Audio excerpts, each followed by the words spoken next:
Guess what? Your high conflict people don't seem to go through that.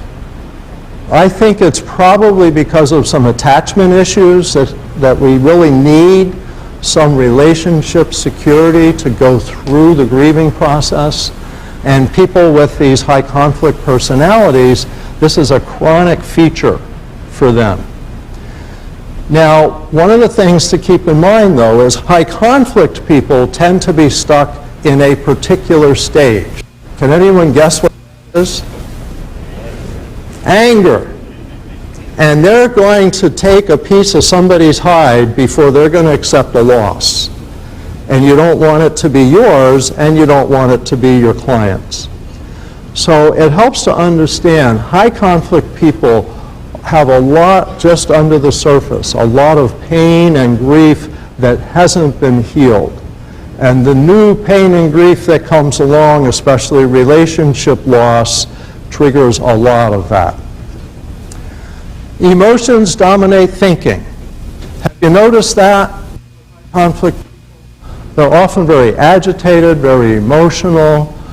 One of my clients I met when I was a therapist in San Diego, I worked in one of these Victorian type houses, and I was on the second floor, and our reception area was on the first floor, and I had a new client I hadn't met yet. Yes, in the Victorian house, coming to walk down the steps to meet my client in the lobby, but before I walk down the steps, at the top of the stairs is a woman who says, "Are you Mr. Eddy?"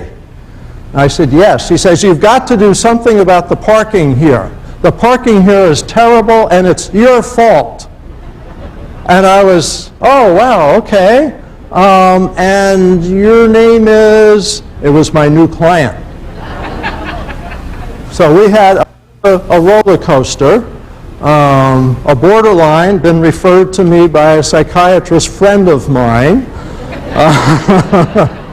And we actually really had a good working relationship, but it took some bumps in the road to deal with the emotions of that process, and for me not to overreact or underreact. So emotions are a big part.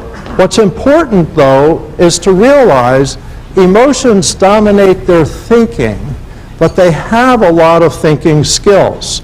And I brought along an extra brain today, and this is going to, they say it's good to back up, so it's always good to bring an extra brain.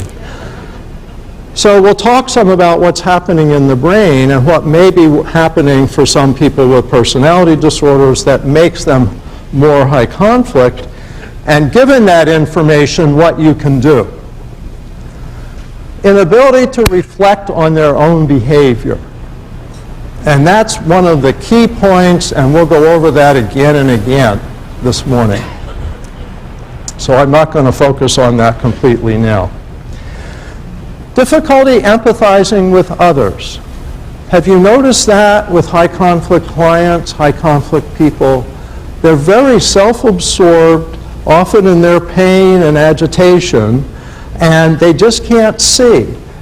And that also goes for children, even their own children. And we'll talk about that in a little bit. And they're preoccupied with blaming others.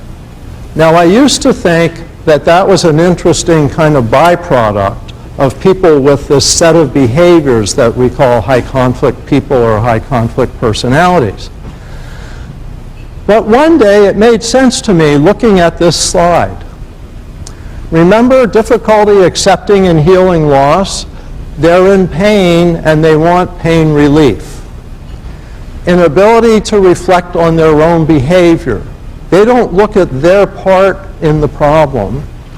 Therefore, if they have a pain and they want to relieve a pain, they look for who out there is causing that problem.